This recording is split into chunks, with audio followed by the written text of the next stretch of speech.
지난주에는 하나가 되게 하옵소라는 제목으로 말씀을 배워냈습니다. 예수님은 자신이 십자가를 지고 죽으심을 향해서 나아가시면서도 유언 삼아서 제사장적인 기도를 하나님 앞에 올려드렸는데 그 기도의 중심 내용이 다음과 같다고 말씀을 전했습니다. 하나님, 제가 십자가 제단에 제물이 되겠으니 하나님의 백성들이 하나님과 하나 되고 백성들끼리 하나가 될 수 있게 해주세요. 아내와 남편이 하나가 되게 하시고 부모와 자녀들이 하나가 되게 하여 주시옵소서. 이 나라가 하나가 되게 해주세요. 우리나라에도 정말 이 하나됨의 기도가 지금 절실히 필요한 때잖아요. 하나 되는 것이 얼마나 중요한 것이기에 예수님께서는 자신을 제물로 드리겠다고 하시면서 하나 되기를 위해서 기도했겠습니까? 한 인생이 하나님과 하나 되고 이웃과 하나 되는 것이, 하나 되는 것은 사람이 하나님과 하나됨으로 구원을 받는 것이고 천국을 받는 것이고 하나님의 생명과 풍성함과 하나님이 주시는 기업을 다 받아 누리게 되는 거예요. 하나됨으로 이것을 다 받아 누리는 거예요. 그렇기 때문에 예수님이 이와 같은 그런 기도들을 죄인들인 저와 여러분들이 다 받아 누릴 수 있도록 하시기 위해서, 하나 되기 위해서, 오직 하나 되기 위해서 기도하신 거예요. 예수님은 우리들이 구원의 복을 받을 수만 있다면 예수님은 자신은 돌보지 않으시는 분이에요. 자신은 아낌없이 다 드려주시는 분이시라는 거예요. 자신의 몸까지 아끼지 않을 정도로 우리를 사랑하시는 그 예수님의 사랑을 우리가 지금 받아들여야 될 줄로 믿습니다. 하나 되는 것은 이토록 구원에 이르는 하나님을 누리게 할 정도로 중요한 것이기 때문에 마귀는 어떻게 해서든지 하나 되지 못하도록 방해를 한다. 마귀는 예수님과 반대의 길을 가는 거예요. 예수님은 우리를 잘되게 하시는 분이지만 마귀는 우리를 못되게 하는 그런 존재라는 거예요. 이 마귀는 우리를 날마다 회방을 노리는 거예요. 회방. 그래서 우리는 마귀하고는 같이 살 수가 없어요. 마귀는 어떻게 하든지 하나님과 우리가 틈이 갈라지게 되고 이웃과 틈이 갈라지게 하고 가장 사랑해야 될 자들이 틈이 갈라지게 하는 것이 마귀의 역사라는 거예요. 그렇지만은 하나님을 방해하고 회방 놓는 이 뱀, 마귀는 아무 때나 찾아오지 않는다는 거예요. 뱀이 절대로 오지 못할 때가 있는데 언제냐 하면은 하나님의 손을 붙잡고 있을 때라고 말씀을 전해드렸어요. 이때는 뱀이 못 들어오는 거예요. 접근하지 못한다는 거예요. 하나님과 손을 붙잡고 있고 하나님의 품 안에 있을 때는 뱀이 사람을 꼬여서 멸망시킬 수가 없다는 거예요. 그렇기 때문에 우리는 마귀를 바라보는 게 아니라 하나님을 바라보고 하나님 안에 들어가기를 힘쓰면 되는 거예요. 하나님과 하나 되기를 힘쓰면 되는 거예요. 그러나 마귀가 주는 육신의 생각을 우리는 따라가잖아요. 하나님과 간격이 생기기만 하면은 그때에 뱀이 쑥 들어온다는 거예요. 그래서 이 하와를 낚아채 갔던 거예요. 그때 하와가 가지고 있던 모든 행복한 요소들을 다 강탈해 간 거예요. 에덴까지 빼앗아 간 거예요. 그리고 저주받은 땅에 내던져진 것이죠. 그래서 행복했던 모든 것을 다 잃어버렸다는 거예요. 다 강탈해 간 거예요. 그리고 죽음을 주고 저주를 주고. 그렇기 때문에 틈이 생기지도 못하도록 하기 위해서 하나님께서 우리에게 또 방책을 우리에게 주셨어요. 그래서 지난주에 틈이 생기지 않는 방책을 말씀을 드렸는데 두 가지, 마귀에게 틈을 주지 않는 첫 번째는 동행하는 거라고 말씀을 드렸어요. 동행. 하나님과 늘 동행하는 거예요. 그리고 또 한 가지는 하나님과 친밀한 대화를 하는 거예요. 마귀에게 틈을 주지 않는 것이 두 가지라고 했어요. 뭐라고 했다고요? 처음에는 동행. 두 번째는 하나님과 친밀한 대화를 하는 거라고 했어요. 하나님과 동행함으로 하나님과 하나됨을 지속할 수가 있고, 하나님과 대화함으로 마귀가 비집고 들어올 틈을 주지 않을 수 있다라고 전해드렸어요. 뱀은 하와를 계속 주시하는 거예요. 우는 사자가 삼킬자를 찾듯이 뱀은 계속해서 하와를 주시했어요. 그리고 하와가 하나님의 손을 놓았을 때를 호실탐탐 노리고 있다는 그런 존재라고. 이 뱀은요, 사람이 하나님과 손을 놓고 떨어져 있을 때에는 가만히 놔두는 경우가 없다는 거예요. 사람은 뱀과 함께 있든지 하나님과 함께 있든지 둘 중에 하나이지, 뱀도 함께 있지 않고 하나님도 함께 있지 않는 경우는 없다는 거예요. 어떤 경우이든지 하나님이 함께 계시지 않으면은 뱀이 함께 있는 거고, 뱀이 함께 있지 않는 것은 하나님이 함께 계시는 거예요. 둘 중에 하나는 없는 거예요. 둘 중에 하나는. 네. 이것을 꼭 기억해야 돼요.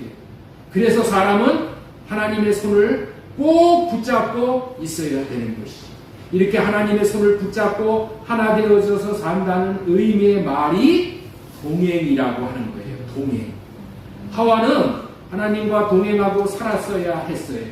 그런데 불행히도 그렇지를 못해서 망한 것이 우리에게 교훈이 되는 거예요. 성경에서 동행이라는 말은 아주 중요한 개념이에요. 그런데 이 동행이라는 이 의미를 대부분의 사람들이 제대로 잘 모르기 때문에 이 동행의 복을 못 누리고 있다는 거예요. 세상 사람들은 그렇다 하더라도 우리만은 동행이 무엇인지를 밝히 알고 이 동행의 축복을 누려야 될 줄로 믿습니다. 먼저 사전적인 의미로 동행이 무엇인가 우리 한번 읽어보도록 하겠습니다. 일정한 곳으로 길을 같이 가거나 오거나 하는 것을 동행이라고 하는 거예요. 함께 다니는 것을 동행이라 한다. 그런 의미예요. 이러한 의미로 하나님과 동행을 잘 하기 위한 방법이 예배라고 전해드렸죠. 하나님과 잘 동행을 하기 위한 방편이 뭐라고요? 그게 예배예요. 예배. 하나님과 동행을 잘 할 수 있는 예배에 대해서 좀 더 이해를 돕기 위해 오늘은 좀 더 지난주에 말씀드린 이 설교에서 이렇게 보충을 해가지고 설교를 드리고, 지난주에 설교를 못한 이 네 번째 대지를 말씀을 드리려고 하는 거예요. 성경에는 최고의 성공적인 인생을 살다 하늘나라로 간 사람을 하나 소개를 해요. 성경에는 이 사람을 딱 한마디로 딱 소개를 하는 거예요. 한마디로 소개를 하지만은 이 사람만큼 잘 살다 간 사람이 없을 만큼 모든 사람이 다 부러워하는 거예요. 성경에 모든 사람이 다 부러워하는 사람이 한 사람이 있어요. 그 사람이 어떤 사람이라고요? 동행을 한 사람이에요. 동행. 자, 우리 창세기 5장 24절 말씀 보겠습니다. 에녹이 하나님과 동행하더니 하나님이 그를 데려가심으로 세상에 있지 아니하더라. 에녹은 하나님과 동행하더니 이렇게 기록이 되어 있어요. 하나님과 동행하더니, 동행을 몇 년 동안이나 동행을 했느냐? 에녹은 무드셀라를 낳았어. 무드셀라를 낳고 300년간 하나님과 동행한 사람이었다라고 성경은 기록하고 있는 거예요. 성경에 이렇게 기록이 되었어요. 하나님과 동행한 사람이었다니 이렇게 기록이 되었다니 여러분들 얼마나 이 기록이 그 에녹에게 영광인 거예요. 우리에 대해서도 하나님이 이제 기록을 해 주실 줄로 믿습니다. 사도행전 29장에 여러분들의 저의 이름을 기록을 할 거예요. 뭐라고 기록을 해주면 주를 좋겠다고요? 하나님과 동행하였더니 이렇게 기록되시기를 예수님의 이름으로 축원합니다. 성경에 욥을 또 기록해놨어. 당대의 의인이라고 하는 욥을 기록해놨는데 뭐라고 기록했냐? 하나님을 경외하며 악에서 떠난 자라. 하나님을 경외하고 악에서 떠난 자라고 그렇게 해주셨어요. 경외가 뭐예요? 하나님을 예배하는 사람이에요. 하나님을 예배하는 사람이 악에서 떠날 수가 있는 거예요. 아브라함을 하나님께서 뭐라고 기록해 놓으셨어요?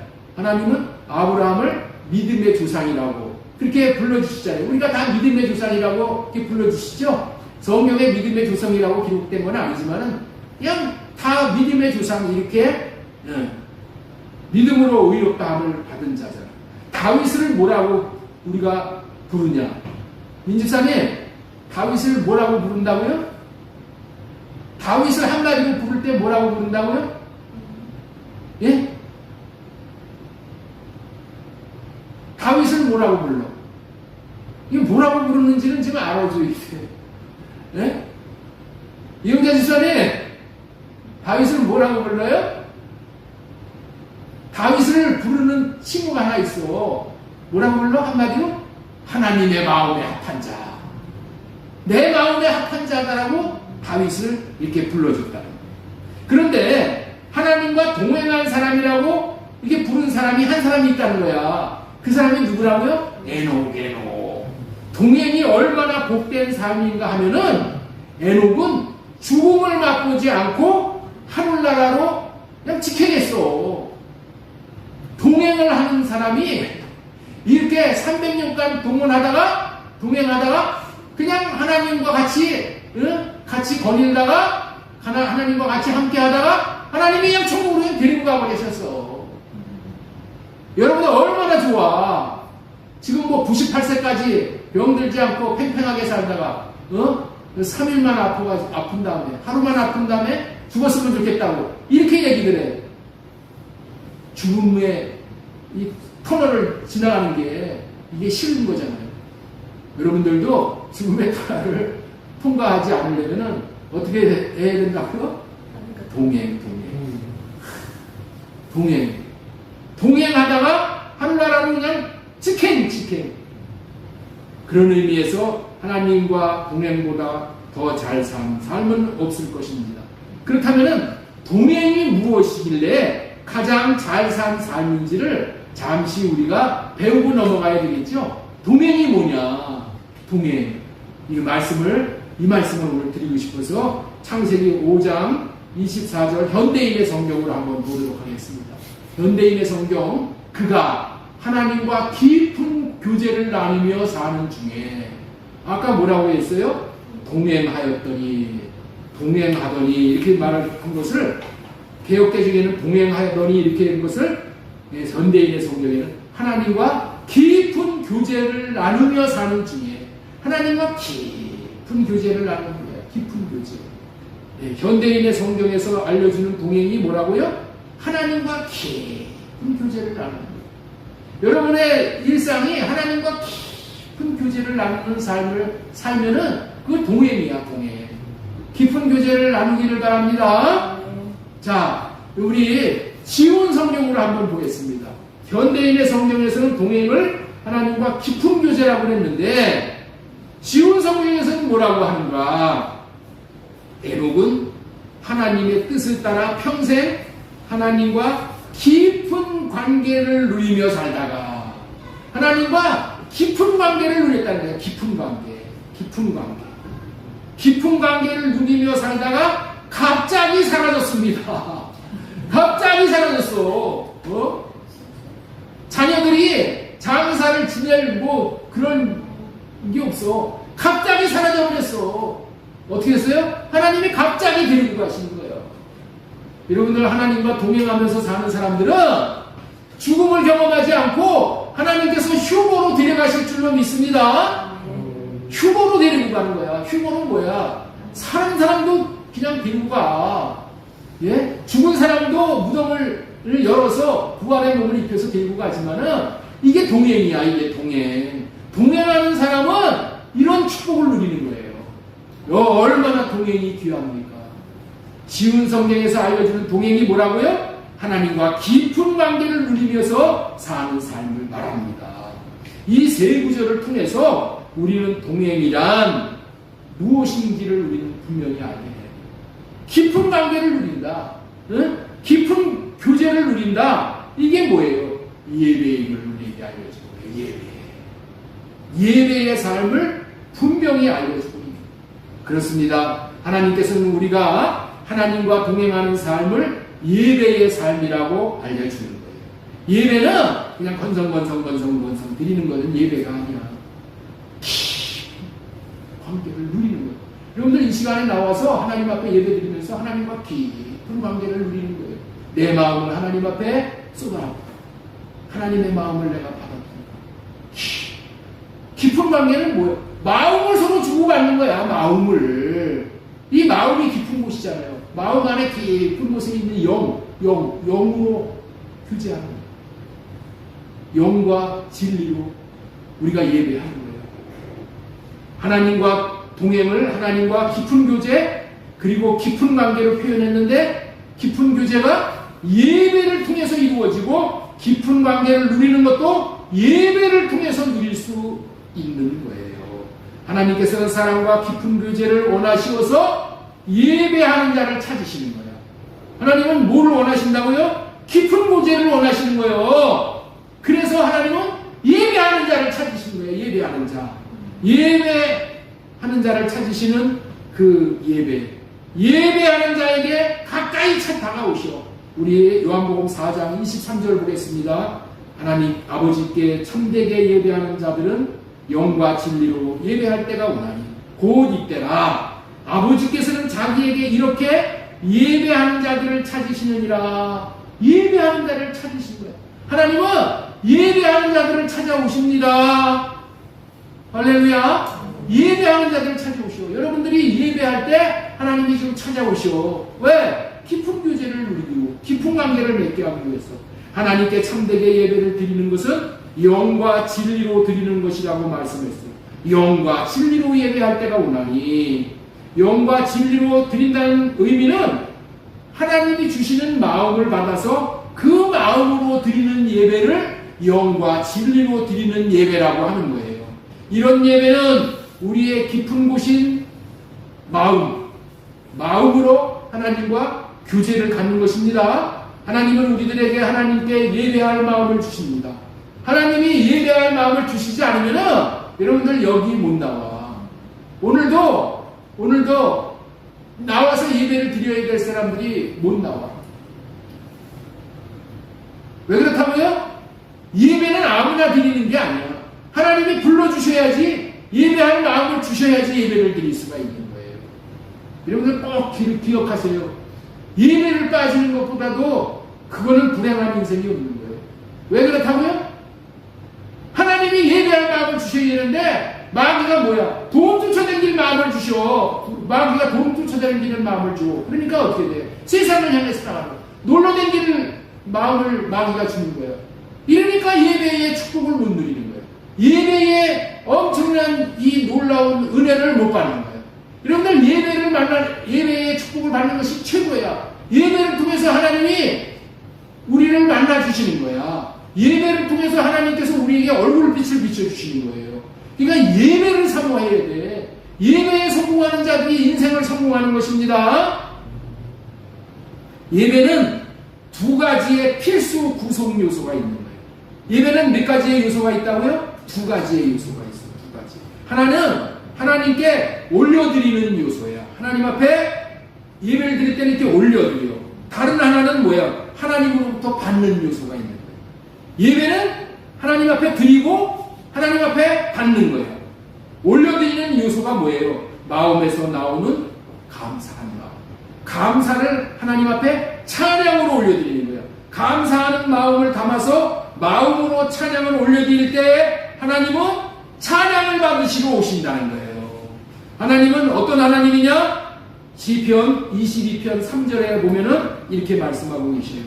이스라엘의 찬송 중에 계시는 주여, 주는 거룩하십니다.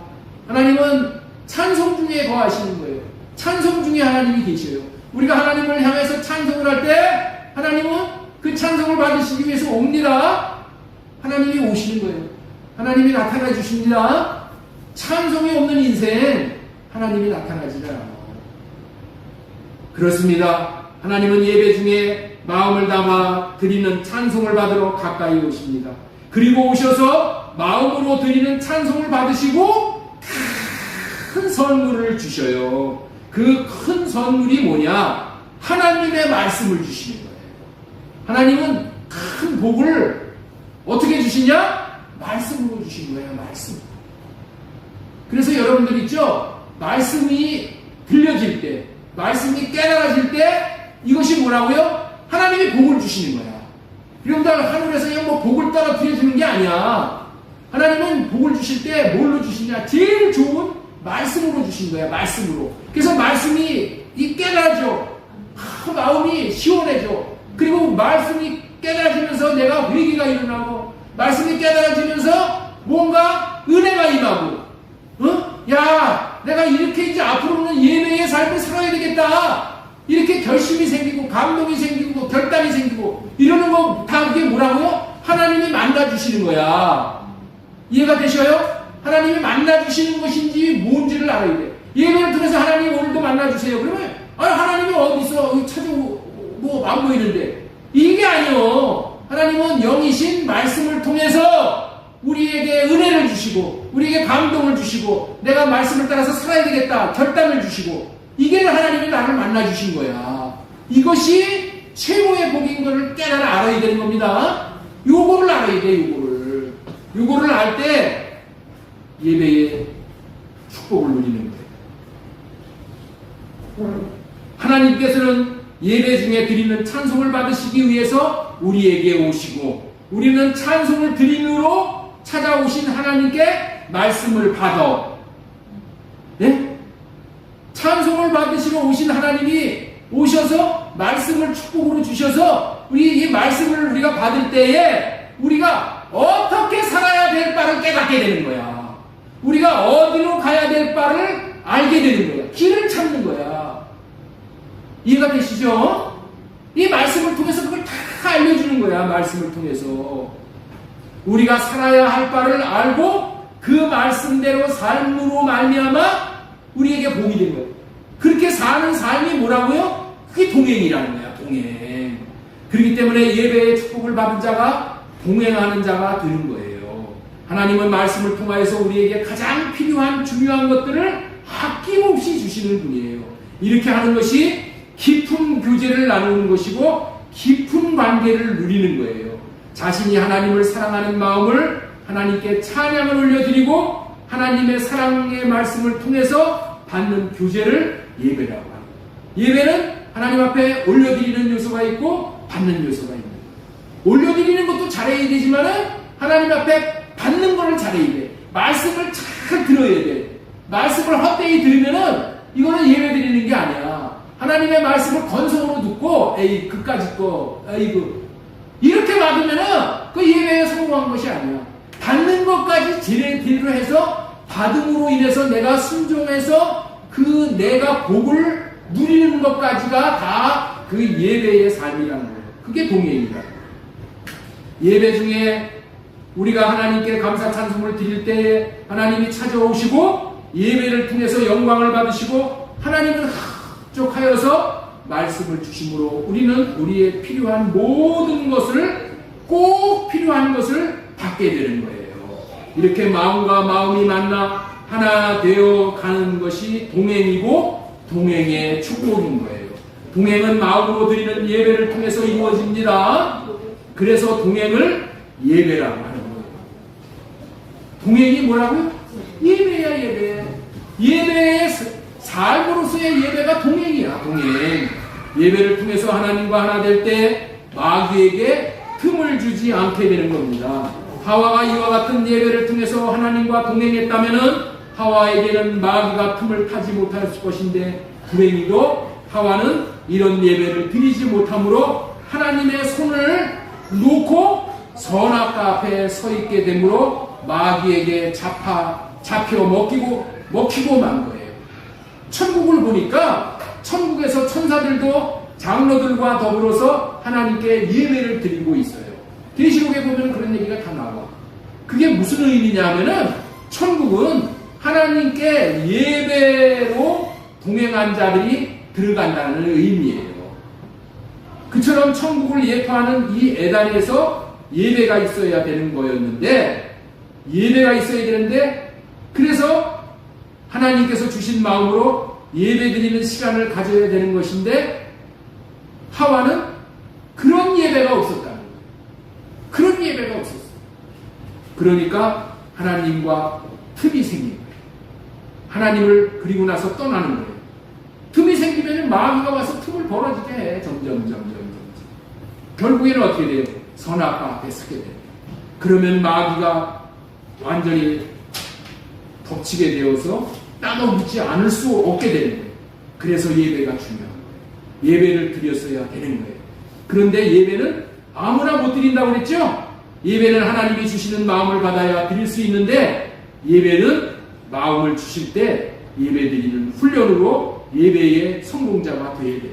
예배는 뭐 해야 된다고요? 훈련합니다. 예배는 하나님이 예배할 마음을 주신단 말이야. 네? 이럴 때 순종하는 훈련을 해야 돼. 부모는 자녀들한테 야 오늘 예배 드리러 가자. 이거 하나님께서 뭐 하는 거예요? 하나님께서 엄마를 통해서 아빠를 통해서 권면하는 거야. 마음을 주시는 거야. 그럴 때 어떻게 돼? 따라 나서야 되는 거야. 이 예배자로. 훈련으로 예배의 성공자가 되는 거예요. 그래서 무엇보다도 예배를 잘 드리는 훈련을 해야 되는 거예요. 여러분 무엇보다도 예배의 훈련을 잘 하시기 바랍니다. 예배의 훈련을 잘 받으면 자녀들까지 복을 받게 되는 거예요. 내가 예배의 훈련을 자녀들한테 시켜야 되는데, 내가 매일 주일을 거르고 예배를 걸러. 그러면 자녀들은 예배 드리는 훈련을 받을 수가 없어요. 네? 자녀들에게 복을 받는 비결을 알려줘야 되는데, 내가 매일 다른 데 가서 그냥 이러고 저러고 다녀. 그러면 어떻게 돼요? 자녀들을 하나님이 붙들어 주실 수가 없는 거예요. 하나님은 자녀들을 뭘로 붙들어 주셔요? 말씀으로 붙들어 주는 거예요. 그런데 예배를 드리지 못하니까, 예배를 통해서 하나님의 말씀을 못 받으니까 붙들어 줄 사람이 없어. 지켜줄 사람이 없어. 하나님이 말씀으로 붙들어 주고, 말씀으로 지켜주시고, 말씀으로 인도해 주시고, 모든 것들이 다 말씀을 통해서 하는 거예요. 말씀을 통해서. 그래서 말씀 받는 훈련을 해야 되는 거예요. 하와는 에덴에서 하나님 말씀을 듣고 사는 예배 훈련을 계속 했어야 되는 거예요. 말씀을 기억하고, 말씀을 묵상하고, 되새김질하고, 신비에 새겨진 말씀대로 사는 시간을 갖는 그 훈련, 그런 것을 했어야 되는 건데, 이거를 못했다는 거예요. 예배의 중요한 요소로 감사 찬송이 있지만은, 말씀을 잘 듣는 것도 아까 말씀드린 대로 예배의 절대적인 요소라는 거예요. 이렇게 말씀을 잘 듣는 것이 예배를 잘 드리는 겁니다. 육신의 생각을 할례받고 주님이 주시는 말씀을 잘 듣는 것이, 그리고 말씀대로 순종하는 것이 예배의 성공이고 하나님과 동행의 성공인 거예요. 성경을 가까이 하는 것이 예배이고 동행인 거예요. 하나님의 음성을 듣는 것, 다시 말해서 하나님의 마음을 받는 것이 예배이고 동행이기 때문입니다. 나는 여러분들이 집에서도 가정 예배를 드리시기를 원하는 거예요. 교회 나와서 공예배 시간을 빠지지 않고 예배를 드리셔야 되는 거예요. 그렇게 함으로 하나님과 동행함으로 하나가 되어 마귀가 틈타지 못하는 가정이 되어져서 복받게 될 수 있기를 바랍니다. 그래서 예배함으로 동행함으로 하나 되어 복받으라는 말씀을 지난주에 이어서 오늘 또 드리는 거야. 너무나도 중요한 주제이기 때문에 예배는 복과 직접 연결되는 수단이에요. 자, 우리 그런 말씀을 시편 84편 4절 말씀 보겠습니다. 주의 집에 사는 자들은 복이 있나니 그들이 항상 주를 찬송하리이다. 주의 집에 사는 자들은 복이 있대. 왜 복이 있어요? 하나님을 항상 주의 집에서 찬송을 하니까, 하나님을 영화롭게 하니까 하나님이 찬송을 받으러 오신단 말이야. 찾아오시면 하나님은 그냥 받고만 끝나는 게 아니라 어떻게 하신다고? 반드시 하나님이 말씀을 주신다는 거예요. 하나님은 말씀을 통해서 복을 주시는 겁니다. 말씀을 통해서 생명을 주시는 거예요. 말씀을 통해서 은혜를 주시는 거예요. 말씀을 통해서 내가 나아갈 바를 알려주시는 거예요. 그런 사람은 주께 힘을 얻고 그 마음에 시온의 대로가 있는 자들은 복이 있나요? 시온의 대로가 뭐예요? 하나님과 내가 다니는 길이 있는 사람이야. 다니는 길. 지원의 대로 하나님과 내가 연결될 수 있는 길이 있는 사람이, 이 사람이 복이 있다는 사람이 있다는 거예요. 그들이 눈물 골짜기로 지나갈 때 그곳에 많은 샘이 있을 것이며 이른 비가 복을 채워주나이다. 눈물 골짜기를 통해서 이 시온의 대로를 자꾸만 닦으면 가고 오고 가고 하면 어떻게 돼요? 눈물 골짜기가 이제는 축복의 골짜기가 돼요. 이른 비가 복을 채워줍니다. 주의 집이 교회입니다. 주의 집에 거하는 자들은 복이 있나니 이랬잖아요. 예배자로 교회에 나와서 교회 중심으로 사는 자들이 주를 찬양할 수가 있고 힘을 얻게 되는 거예요. 교회에 나와서 예배에 성공하면 뭘 얻는다고요? 힘을 얻는다니까. 힘을 얻어요. 지원의 대로가 있다는 말은 교회에 나오는 길이 뚫려 있다는 말입니다. 교회에 나오는 길이 막혀 있어서 교회에 나오기가 어려우면 안 돼. 교회에 나오는 길이 막혀 있는 사람이 있어. 교회에 나오려고 하면 자꾸만 무슨 일이 생기는 거야. 교회 나오려고 하면 자꾸만 무슨 일이 생겨. 여기 가야 되고 저기 가야 되고 뭐 어디가 아프고 뭐하고 이렇게 된다니까. 이게 뭐라고요? 이게 교회 나오는 길이 막혀서 그래. 이런 사람은 시온의 대로가 아직 안 열려있어요. 시온의 대로를 열어 이래. 시온의 대로는 누가 여는 거라고요? 우리가 여는 거예요. 하나님의 은혜로, 하나님이 주시는 마음으로, 마음을 주실 때 딸마다 교회에 들락날락 해가지고 이 시온의 대로가 평탄한 대로가 되도록 해야 돼요. 자, 시편 28편 128편 1절 보겠습니다. 여호와를 경외하며 그의 길을 걷는 자마다 복이 있도다. 여호와를 경외하는 자가 누구예요? 예배하는 자가 여호와를 경외하는 자입니다. 이런 자에게 네가 내 손이 수고한 대로 먹을 것이라. 네가 복대로 형통하리라. 내가 수고를 했는데 이 수고한 대가를 거두지 못하는 사람들이 많이 있다는 거예요. 여기 뭐야? 여호와를 경외하는 사람은 네가 네 손이 수고한 대로 먹을 것이라. 이렇게 말해요. 나는 수고했는데 수고의 결과가 안 나와. 왜 그래? 마귀가 와서 다 도둑질 하러 가니까, 다 뺏어가니까. 고생은 충동을 했는데 결실이 없어. 오늘 하나님의 말씀을, 이 말씀을 생명으로 받아들여요. 여호와를 경외하며 그의 길을 걷는 자마다 복이 있도다. 네가 네 손이 수고한 대로 먹을 것이며 네가 복되고 형통하리로다. 네 집 안방에 있는 내 안에는 결실한 포도나무 같으며 네 식탁에 둘러 앉은 자식들은 어린 감람나무 같으리로다. 내가 시온의 대로가 열려 있어서 예배에 성공을 하면은 내 자식들이 잘 된다는 거예요. 이러면 자식들이 잘 되는 게 무슨 뭐 쪽집게 가해를 시키고 무슨 강남에 가가지고 뭐 시키고 해서 잘 되는 게 아니고, 하나님은 시온의 대로를 여는 데입니다. 그래서 예배하는 자로 성공을 하면은 하나님이 책임을 주시는 거예요. 주의 집에 사는 것, 여호와를 경외하는 삶이 예배이고 동행입니다. 사람은 기본이 잘 되어야 됩니다. 기본이. 예배의 삶이 기본입니다. 여러분들이 예배를 걸으면은 복과는 거리가 먼 그런 인생이 됩니다. 예배는 나와 하나님을 하나 되게 하는 끈이야, 끈. 예배의 끈이 끊어지면 아래로 떨어지는 것입니다. 예배를 통해서 하나님이 나 자신을 붙들어주고 자녀들을 붙들어주십니다. 여러분들의 자녀들을 여러분들이 어떻게 붙들어요? 여러분들의 자녀들을 여러분들이 어떻게 지켜요? 예배를 가리키면은, 그래서 예배하는 자가 되면은 하나님이 붙들어주시는 거야. 내가 내 자녀들이 어디를 누구하고 만나서 어떻게 댕기는지를 누가 알아? 응? 그거 내가 맨날 쫓아다니면서 자녀들한테 간섭할 거예요? 할 수가 없어. 하나님은 다 알으셔. 그래서 천사를 통해서 자녀들을 다 지키시고 보호하여 주시고 생명길을 먹게 하시고 다 그렇게 하는 거예요. 예배를 가르쳐야 돼, 예배를. 교회 나와서 예배 드리는 것을 가르치고, 가정에서도 어느 곳에든지 삶에서도 예배의 삶을 살고 하나님과 동행을 하면은 하나님이 붙들어 주시고 하나님이 복을 내려 주시고 그렇게 된다는 거예요. 이것을 믿고 예배를 거르지 마세요. 매일 예배 빠지는 것만 자녀들에게 보여주면 자녀들이 무엇을 배우겠냐는 거예요. 예? 자녀들이 무엇을 배워? 에베소서 4장 27절에 이렇게 써 있어요. 마귀에게 틈을 주지 말라. 틈만 있으면 사람을 독수리처럼 채가기 때문에 마귀에게 틈을 주지 말도록 우리가 하나님과 동행해야 된다는 말씀. 예수님께서 광야에서 시험을 3번 받아.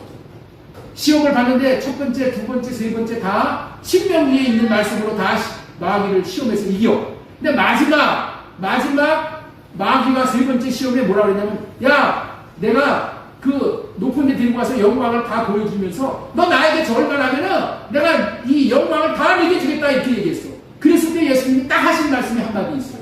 그 말씀이 뭐냐? 우리 이지화 지사님 띄워주세요. 이에 예수님께서 말씀하시되 사탄아 물러가라. 기록되었을 때 주 너희 하나님을 경배하고 다만 그만 섬기라 이럽니다. 이게 결론이야. 이게 결론. 예? 하나님께 경배하고 하나님만 섬기면 어떻게 돼? 하나님이 다 마귀를 쫓아내 주는 거예요. 하나님이 다 책임져 주는 거예요. 그러니까 우리의 삶은 이 하나님을 경배하는 예배의 삶만 살면은 내가 예배자의 삶을 살고 내 자녀들이 예배할 수 있도록 온만 다해서 하나님과 깊은 교제, 깊은 관계를 맺을 수 있도록만 가르쳐 주면은 다 되는 거예요. 다 되는 거예요. 오직 주 하나님만 경배하고 다만 그를 섬기라. 다만 섬기는 거예요. 섬김의 최고의 섬김이 뭐예요? 그게 예배야. 예배로서 우리가 하나님과 동행을 하는 거예요. 이럴 때에 우리의 인생이, 우리의 생애가 아름다운 생애가, 영광스러운 생애가 됩니다. 예. 두 번째 전해드릴, 이 첫 번째 전해드릴 말씀은 하나님과 동행하라. 두 번째 전해드릴 말씀은 뭐냐? 하나님과 끊임없이 대화를 함으로 마귀에게 틈을 주지 말아야 된다는 말씀을 전해드렸어요. 복을 받을 수 있는 좋은 관계를 맺는 데 있어서 대화는 너무도 중요한 것이죠. 그런데 마귀와의 대화는 망하게 하는 관계를 맺는 거예요. 마귀하고의 관계는, 말은 망하게 하는 관계. 마귀는 사람과 대화를 하기 위해서 수단과 방법을 가리지 않는 악한 자예요. 마귀는 우리를 망하게 하기 위해서 뭘 한다고요? 대화를 하려고 그런 거야. 마귀가 우리와 대화를 하려고 그러는 거야. 응? 하나님도 우리와 대화를 하기 위해서, 하나님과 대화를 하면 우리가 잘 돼. 잘 되는데 마귀와 대화를 하면 우리는 망하는 거야. 그래서 마귀는 어떻게 하든지 대화를 하도록 대화의 상대로 사람을 끌어들이기 위해서 엄청나게 노력을 하는 거예요. 응? 그래서 우리는 마귀가 걸어오는 말에 대꾸를 하지 말아야 돼. 대꾸를 하면은 마귀에게 걸려드는 거야. 그래서 마귀는 어떻게 돼? 대화를 하기 위해서 우리가 대꾸하지 않을 수 없는 질문을 우리에게 한다. 마귀는 뭐 한다고요?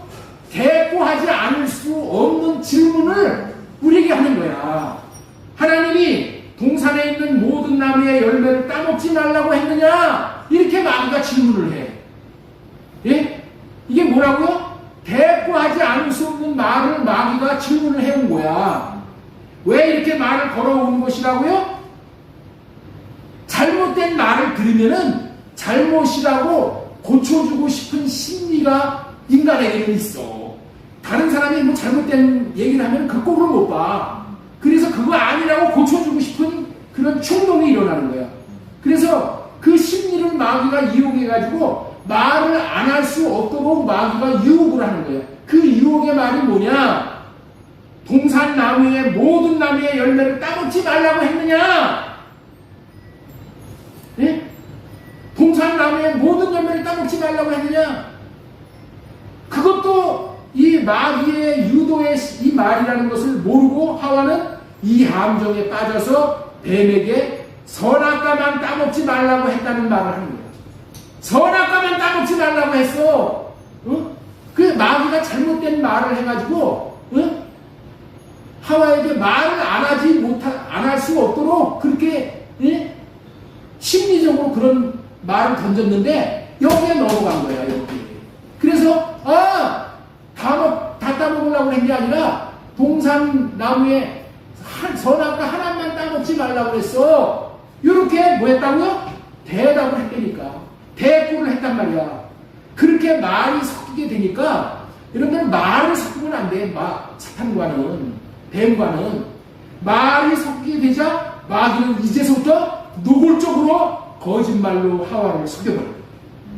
아니야, 결코 죽지 않아. 먹으면 눈이 밝아져서 하나님처럼 될까봐 못 먹게 한 거야 라고 담대하게 마귀가 얘기를 해요. 뱀과 말을 섞으면은 뱀은 온통 거짓말로 계속 이어가는 거야. 거짓말을 계속 하면 어떻게 된다? 거짓말이 진짜로 들립니다. 내 마음에서 충동이 일어나. 하고 하나님의 말씀을 의심하기 시작하는 거예요.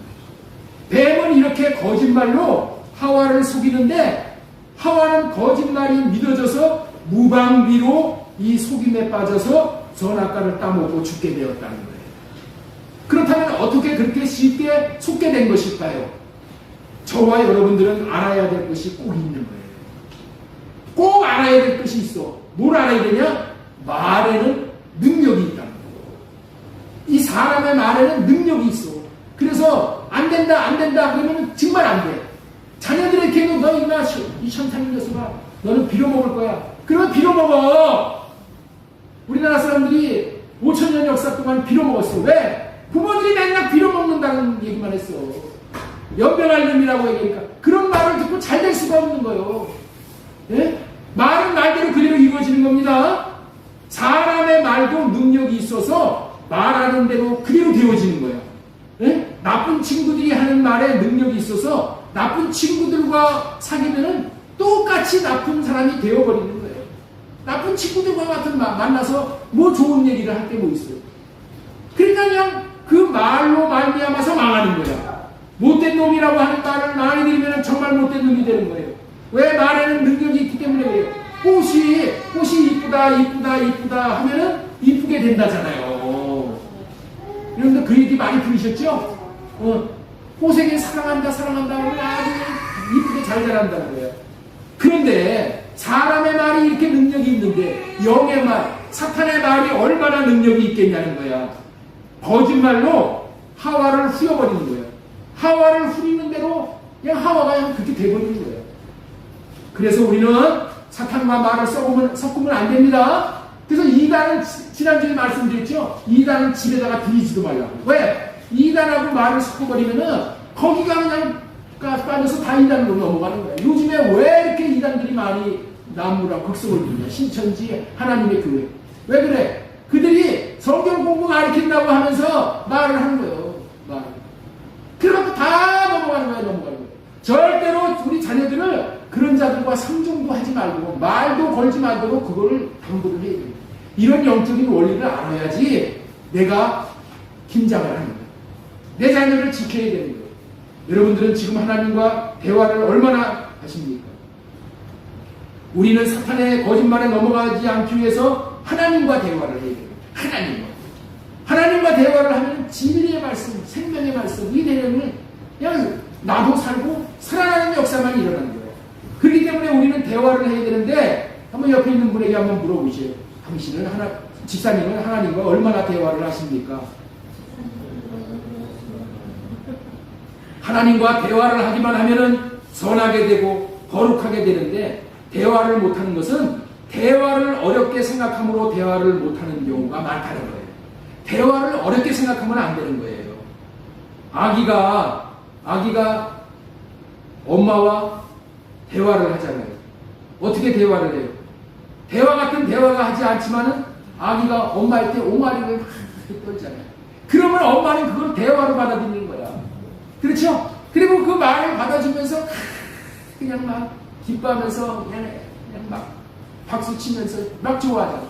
응? 애들이 신나는 거야. 하나님은 친밀하신 분이시고 우리를 사랑하시는 분이에요. 우리가 아무리 유치한 말을 하더라도 대화하고자 할 때는 하나님께서 기쁘게 받아주시고 다 받아주신다는 거예요. 우리는 쉽게 대화의 문을 여는 방법이 있다는 거예요. 어떻게 해야 우리 하나님과 대화를 해야 되는가? 대화를 해야지 살 길이 열리는 거예요. 하나님과 친해지는 거예요. 하나님과 친밀한 대화를 함으로 말미암아서 내가 사는 거예요. 마귀와 대화를 하면 나는 망하지만 하나님과 대화를 하면 살 길이 열리는 거예요. 하나님이 해놓으신 것을 우리가 많이 보잖아요. 하나님이 해놓으신 모든 천하 만상을 보면서 하나님이 창조해 놓으신 것이 정말 아름답습니다. 하나님, 저 나무가 얼마나 이렇게 나무 이파리가 팡팡 이렇게 춤추는 것이 얼마나 아름다운지 몰라요. 저 새들이 지금 우는 것, 새들이 노래 부르는 것이 얼마나 아름다운지 몰라요. 하나님, 나에게 새들을 누리게 하고 나무를 누리게 하고 꽃을 누리게 해서 난 너무너무 고맙고 기뻐요. 이게 하나님하고 대화를 하는 거예요. 예? 하나님도 자신이 창조해 놓으신 만물을 보고 보시기에 좋았다고 했잖아요. 하나님이 만물을 다 창조했을 때 보시기에 좋았는데 내가 볼 때 나쁘게 보면은 그거는 뭔가 잘못된 거지요. 하나님 너무 아름다워요. 너무 좋아요. 좋다고 보고 느끼는 대로 말하는 거예요. 그리고 또 하나님 앞에 감사하는 거예요. 하나님 나에게 이런 것을 주시니 얼마나 감사해요. 감사를 많이 하세요. 그냥 길을 다닐 때도 하나님 오늘도 숨 쉴 수 있게 해주셔서 감사해요. 하나님 오늘도 이렇게 걸어가게 해주셔서 감사해요. 하나님 오늘도 내가 눈을 가지고 볼 수 있게 해주셔서 감사해요. 네? 하나님 내가 좋은 음악을 들을 수 있어서 감사해요. 그냥 감사를 많이 해요. 이게 뭐라는 거라고요? 하나님과 대화하는 거예요. 이렇게 하나님과 대화를 할 때 마귀가 tum을 뚫고 들어오지는 못한다. 그리고 하나님 앞에 보고하는 거예요.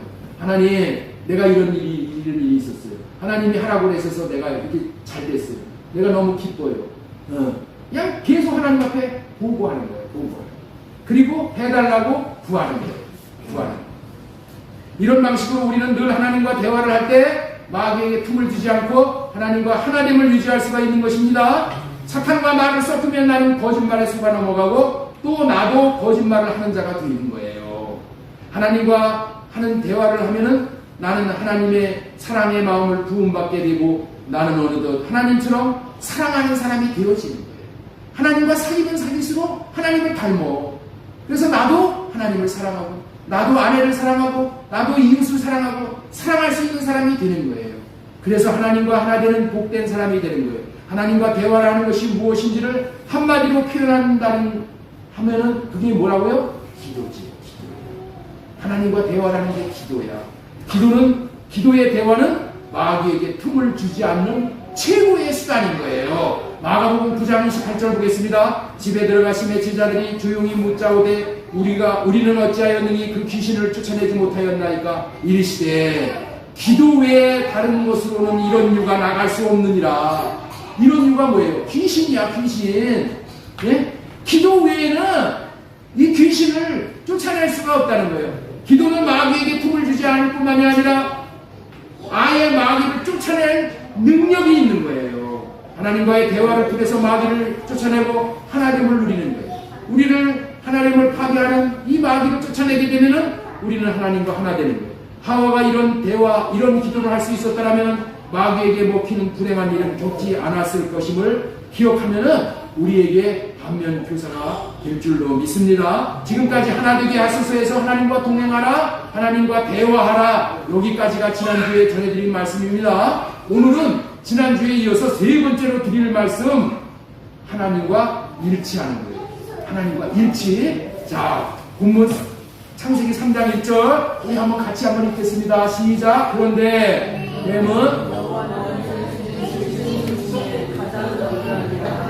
뱀이 여자에게 물어 이르되 하나님이 참으로 너희에게 등산 모든 나무의 열매를 먹지 말라 하더냐. 지금 계속 이 3장 1절 요 구절 가지고 계속 말씀을 전하는 겁니다. 자 보세요.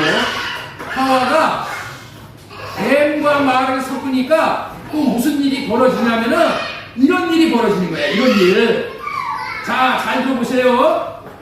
하와가 뱀과 말을 섞지 말아야 되는데 섞어버리니까 이런 일이 벌어지는 거예요. 자, 보세요. 하나님이 참으로 너희에게 동산 모든 나무의 열매를 먹지 말라고 하시더냐. 이렇게 마귀가 질문을 했어. 예? 그랬더니 모든 나무의 열매를 먹지 말라 하시더냐 그랬더니 뭐라고 했어요? 그때 하와가 맞아요 이렇게 했다는 거예요. 모든 나무의 열매를 먹지 말라고 했다고 했느냐 이렇게 물었더니 하와가 뭐 했다고요? 맞아요 그렇게 했다는 거야. 그런데요 이렇게 대답했다는 말은 성경에는 안 나와. 성경에는 안 나오는데 요 줄간에 그런 의미가 다 있는 거예요. 오늘 그 말씀을 전해드리려고. 성경에는 어떻게 나오냐면은 하와가 아닙니다. 하나님은 한 나무 선악과만 먹지 말라고 했고 나머지는 다 먹으라고 했어요. 이렇게 하와가 정상적으로 대답을 한 거예요. 하나님께 들은 말씀을 잘 기억하고 있다가 이렇게 대답을 한 거야. 옳게 대답을 했어. 그런데 하와가 하나님 말씀을 이렇게 들은 대로 말을 했는데 그거는 어떻게 한 거냐? 형식적으로 말한 거예요. 형식적으로. 하나님이 이렇게 하라고 하니까 선악과만 따먹고 살아라 이렇게 하니까 형식적으로 그 말을 했어. 하나님의 말씀은 형식적으로 말을 하고 하와 본인의 마음은 어떠한 마음이었었냐면은 모든 나무의 열매를 못 먹게 했다고 생각을 한 거야. 이게 섭섭한 마음이 들어온 거야. 여러분들 있죠? 그래서 사탄은 말을 섞으면 안 돼요. 이렇게 되는 거야 사람이. 사탄과 뱀과 얘기를 해버리잖아요. 그러면 사람이 이렇게 가버리는 거예요. 맛이 가버리는 게 되는 거예요. 하와의 마음은 모든 나무를 못 먹게 했다고 생각을 했다는 거예요. 하와 자신은 이렇게 마음을 먹었어요. 어떻게 먹었다고요? 하나님이 모든 나무의 열매를 못 먹게 했어요. 라고 그렇게 마음으로 대답을 한 거예요. 마음이 중요한 거야, 마음이. 여러분들이 살다가 보면은 때로는 물질이 없어서 힘들 때가 있어요. 가난해서 또 이렇게 하던 저렇게 하던 사업이 완전히 파산이 되어가지고 정말 길가에 나앉을 정도가 되는 경우가 있어요. 완전히 파산이 되어가지고 야 이제는 나는 쫄딱 망했다. 나는 아무것도 가진 게 없다. 재기할 수 없다. 이런 마음을 갖는 그런 경우가 있다. 하나님께서 나의 모든 것을 다 망하게 해버렸어. 네? 사업 한번 망하면은 그렇게 여긴다는 거예요. 자식이 뭐 이렇게 내가 기대했던 대로 잘 가지 않고 자식이 일을 저질러. 그러면 뭐라고 얘기하냐면 나는 이제 소망이 없어. 나는 완전히 다 망해버렸어. 이렇게 생각이 든다는 거야. 예? 여러분들 정신을 바짝 차려야 돼요. 망했기 때문에 돈이 없는 것은 맞아. 그러나 망했어도 눈은 망하지 않아요. 눈은 다 보자요. 시력은 그대로 썽썽하게 다 있어. 그리고 망했더라도 머리에 지혜는 그대로 다 남아있는 거예요. 그렇죠? 망했어요? 안 망했어요? 머리에 지혜, 눈 안 망했죠? 코로 숨 쉬어요? 못 쉬어요? 숨 쉬고 있단 말이야. 코 안 망한 거야. 그렇죠? 말은 또 얼마나 잘해. 입 망한 거야? 안 망한 거야? 입 안 망한 거야. 숨을 얼마나 잘 쉬어. 폐 망했어요? 안 망했어요? 안 망한 거야. 잘 걸어다니죠? 다리 망한 거야? 안 망한 거야? 안 망한 거야? 안 망한 거야? 물질 하나만 망한 거지 나머지는 그대로 다 있어. 그대로 다 성성해. 그런데 전부 없다라고 생각을 하는 거예요. 전부 망했다고 생각을 하는 거예요. 대부분의 사람들이 이렇게 말하는 거예요. 그래서 모든 것이 망했다고 여기고 재기할 수 없다고 생각하고 자살을 하는 사람들이 많아요. 나는 이제 쫄딱 망해서 이제 앞이 소망이 없어. 이렇게 자살하는 사람이 있다. 이게 뭐라고요? 이게 사람의 마음이라는 거예요. 이게 사람의 마음이에요. 자기가 원하는 것이 있는데 그거 하나 안 이루어지면은 자신은 전체가 망했다고 생각을 합니다.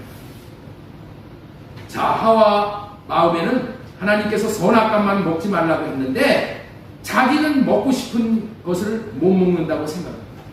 선악과가 평상 처음에는 뭐 별로 생각이 안 들었어요. 그런데 뱀과 얘기를 하다 보니까 선악과 얘기를 해버리니까 보암직도 하고 먹음직도 하고 이런 마음이 드는 겁니다. 그냥 내가 꼭 이거를 먹어야 되는데 하나님이 이거를 못 먹게 한 거야. 이거 먹지 말라고 했어. 그러니까 뭐야? 나머지도 다 먹지 못하게 한 것 같이 그렇게 여기는 거야.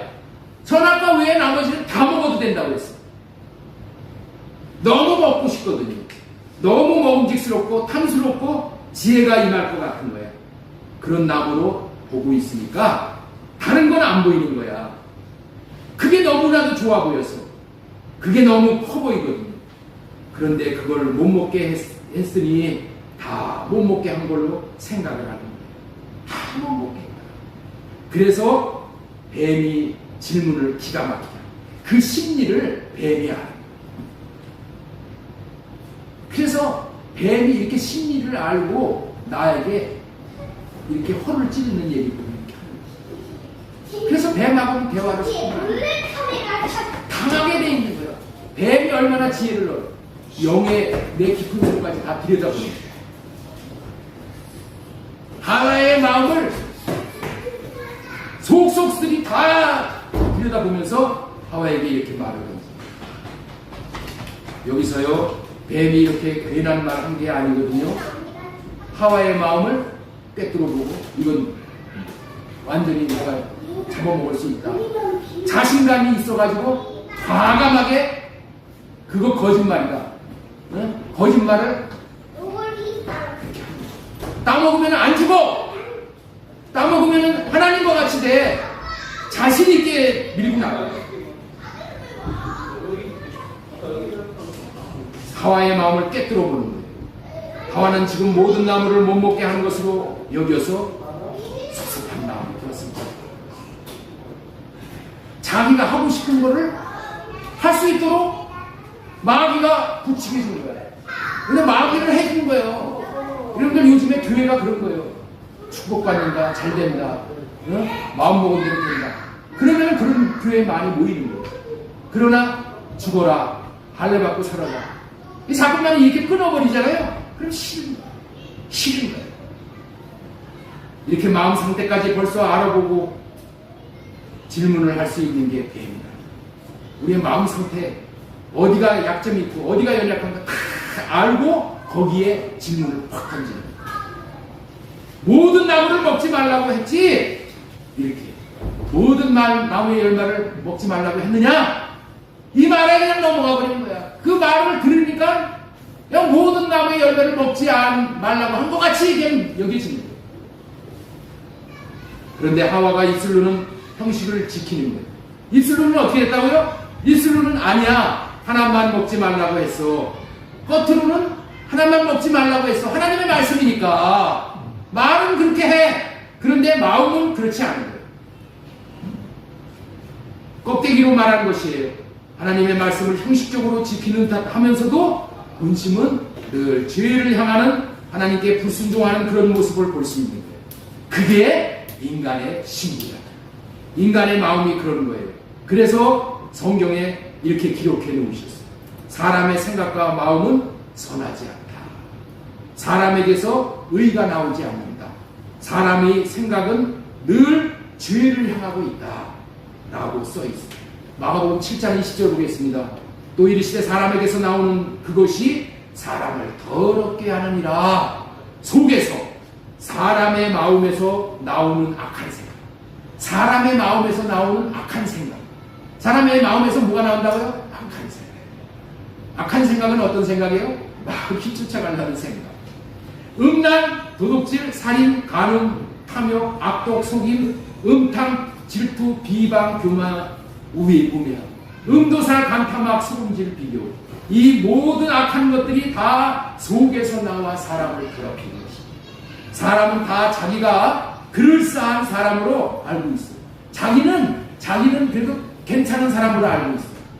그런데 하나님은 우리의 마음을 꿰뚫어 보십니다. 우리의 마음에서 뭐가 나온다고요?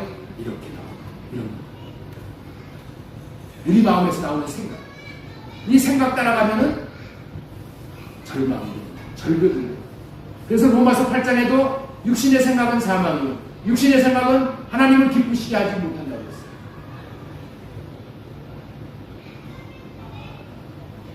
육신의 생각이 선한 것으로 알고 자기의 생각대로 살려고 하는 거예요. 그래서 하나님이 분별시켜 주는 겁니다. 육신의 생각에는 선한 것이 없으니 할례받고 주님의 마음을 받아야 됩니다. 그래서 하나님의 마음을 받아 하나님의 마음과 일치해야 됩니다. 우리는 하나님의 마음을 받지 않으면 하나님과 일치할 수가 없어. 왜? 우리는 이미 지금 마귀에게 사로잡힌 자입니다. 내 육은 마귀가 거하는 처소예요. 날마다 마귀에게 유혹을 받아서 세상에 속한 마음이 되는 거예요. 세상 육신의 정령, 안목의 정령, 이 세상 자랑이 나를 지배하고 그냥 거기에 끌려다니는 거예요. 그래서 하나님과 하나 될 수 있는 방법은 하나님과 일치하는 거예요. 하나님과 일치할 수 있는 유일한 비결은 내 마음을 할례받고 주님의 마음을 구해서 주님의 마음을 따라서 주님과 동행하는 이런 삶을 살 때만 가능합니다. 그래서 우리는 자신의 생각과 마음은 할례받고 하나님의 마음을 받아서 하나님의 마음을 품고 그 마음으로 살아야 된다는 거예요.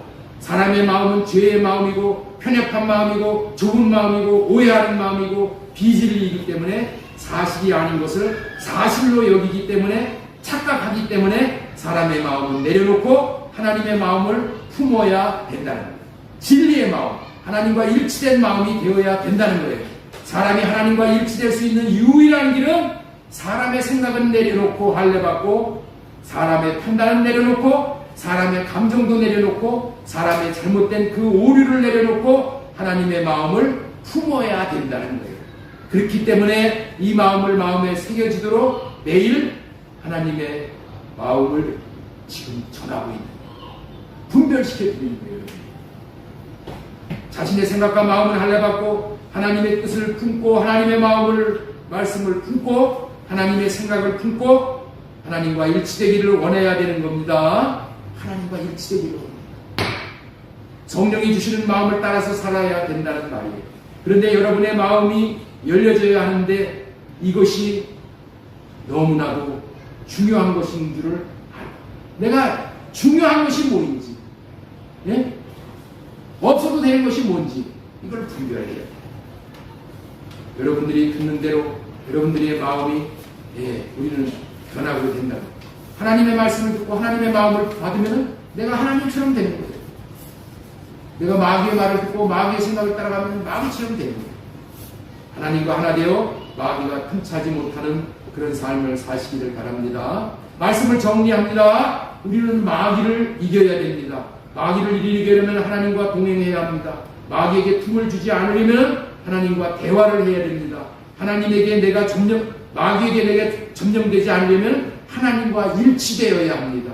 이렇게 되기 위해서 우리는 몸된 교회가 되어 머리에 계신 주님이 주시는 마음으로 몸은 그 마음을 갖고 그 마음대로 살아갈 때 우리는 새롭게 되고 또 새롭게 되고 새롭게 될 줄로 믿습니다. 오늘 예배드리는 우리 성도님들 여러분들은 이 세 가지 일을 다 지금 이루고 계시는 분들이에요. 이 예배자로 나오셨잖아요. 여러분 지금 이 시간에 여러분들은 하나님과 예배하는 이 예배가 하나님과 동행하고 있는 겁니다. 하나님과 대화하고 있는 것입니다. 하나님과 일치하고 있는 것입니다. 참으로 아름다운 순간을 갖고 있는 거예요. 사탄은 창세부터 활동했고 이 사탄이 아담과 하와를 불행하게 만들었는데 그 사탄이 지금도 존재하여 우리 곁에 틈을 노리고 있어요. 우리는 그 사탄을 물리쳐야 합니다. 그러기 위해서는 하나님과 하나 되어야 합니다. 하나님과 동행하고 하나님과 대화하고 하나님과 일치됨으로 하나가 될 수 있습니다. 그리하면 사탄은 떠나가고 하나님의 에덴과 하나님의 축복과 하나님의 천국을 다 누릴 수 있게 될 줄로 믿습니다. 다시 한번 우리 한번 따라서 합시다. 하나님과 동행하라. 하나님과 대화하라. 하나님과 일치하라. 아멘. 아멘. 다음 주서부터는 다음 주가 아니라 이번 주, 지난주 수요일서부터 우리가 사순절 기간에 들어왔어요. 사순절. 그래서 이 사순절에 동참하라. 그런 내용으로 제가 조금 이 사순절에 대한 말씀만 조금 좀 정리를 해드리고 말씀을 마치겠습니다. 지난 연휴 마지막 절 18일이 사순절이 시작되는 날. 수요일 날 사순절이 시작되는 거예요. 수요일 날. 우리는 사순절 지금 4일째를 맞고 있는 거예요. 사순절이라는 것은 수는 열을 말하는 거예요. 열이 4번이다. 그런 의미예요. 제2의 수요일로부터 시작해서 부활주일까지. 부활주일을 기점으로 해서 앞으로 뒤로 40일째 되는 수요일. 이것이 제2의 수요일이라고 해서 이 수요일로부터 시작되는 겁니다. 사순절은 교회가 예수 그리스도의 고난을 깊이 묵상하기 위해서 정해놓은 절기예요. 성경에 이 날을 지켜라! 그런 말을 직접적으로 명령을 하지 않으셨지만은 성경 전체는 교회의 전통은 이 날을 지킴으로 인해서, 이 절기를 지킴으로 인해서 얻는 유익이 많기 때문에 동참하기를 제가 권면드리는 거예요. 이 사순절에 여러분들 다 이 사순절 절기하는 거 들으셔서 이 사순절에 합당한 삶을 사시기를 바란다는 거예요. 사순절의 목적이 뭐냐면은 사순절은 회개, 금식, 기도, 구제, 십자가 묵상을 통해서 예수님의 고난에 동참하며 부활절을 준비하는 기간이에요. 그래서 이 사순절 이 기간의 목적에 맞게끔 우리가 사는 게 중요하죠. 이 사순절의 의미는, 사순절은 예수님이 40일을 금식하면서 이제 우리를 살리는 사역을 시작을 하는 거예요. 공생에. 그것을 금식을 기념하면서 우리가 시작합니다. 이 사순절 기간은 어찌하든지 금식하면서 이 주님의 고난에 우리가 동참을 하는 거예요. 마태복음 4장에 보면은 예수님께서 광야에서 40일 동안 금식하면서 시험을 받으셨어요. 이 40일이라는 숫자는 성경에서 준비와 연단을 받는 기간이야. 그래서 창세기에는 노아 홍수가 40일, 출애굽기에서도 모세가 시내산에서 40일 금식기도 하죠. 열왕기사에서는 엘리야가 40일 동안 이렇게 하나님을 따르는 그런 여정을 가졌고, 마태복음에서 예수님이 40일 금식하셨어요. 예. 자, 날짜를, 우리 사순절 기간 날짜를 어떻게 정하는가? 네 번째 한번 더 읽어주시죠. 네 번째.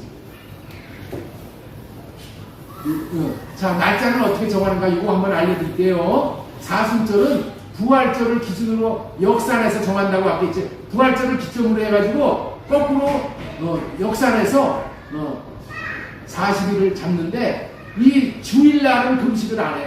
그래서 주일날 6일까지 포함하면 46일째 되는 날을 수요일로, 제2의 수요일로 잡는 거예요. 제.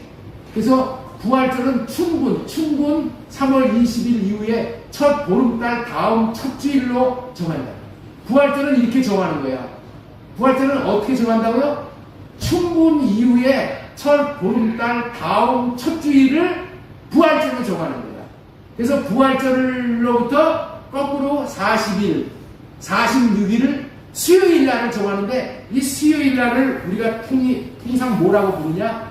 제2의 수요일이다. 이렇게 우리가 부르는데, 제2의 수요일.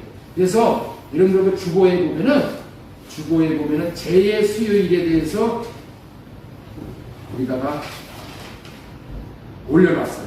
알림강장 그 밑에 보면은 제2의 수요일에 대해서 올려놨어요. 거기 한번 제가 읽을게요. 사순절 첫날을 제2의 수요일, 제를 애시라고 그래요. 애시. 여러분들 집 같은 거 태우면 제가 나오잖아요. 그 제를 애시. 수요일 날로 삼은 이유는 회개와 경비를 상징한다. 첫 번째, 제는 회개의 상징이다. 그래서 회개할 때, 구약시대에 회개하는 사람들은 제를 뿌리면서 제 위에 앉아서 이렇게 금식 기도를 했어요. 창세기 18장 20절 나는 티끌과 제이오나.